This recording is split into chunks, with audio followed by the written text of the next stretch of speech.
Concernant la cigarette, il y a plein de choses à dire. Le premier, c'est que si vous fumez avant une opération, on n'est pas censé vous l'annuler. Pour la simple raison que ça ne coupe pas le jeûne et du coup, ça n'augmente pas les risques de vomir à l'induction. Il y a un effet bénéfique de fumer. C'est, je pense, une des seules fois où vous entendrez un personnel de santé dire ça, et moi aussi. Ça réduit les nausées-vomissements post-opératoires. Après l'opération, vous aurez moins de chances d'avoir des nausées-vomissements si vous fumez. C'est étrange et pas juste, mais c'est comme ça. Mais ça pose pas mal de soucis. Déjà, point de vue anesthésie, ça augmente en fait les sécrétions et du coup, ça fait que vous êtes un petit peu plus difficile à ventiler. À ça s'ajoute un risque qui est un petit peu plus élevé d'avoir ce qu'on appelle un spasme, c'est-à-dire que les voies aériennes se ferment et vous respirez plus. Et c'est un souci.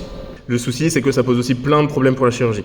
En fait, ça augmente le risque d'infection, le risque de mauvaise cicatrisation et ça augmente le risque de lâchage de suture. Je l'ai dit du premier coup. Lâchage de suture, c'est un peu comme je suis passé, bref. Et pour n'avoir aucun de ces effets, si vous êtes fumeur, il faudrait que vous arrêtiez de fumer 4 semaines avant le jour de l'opération. Voilà, prenez soin de vous, à la prochaine.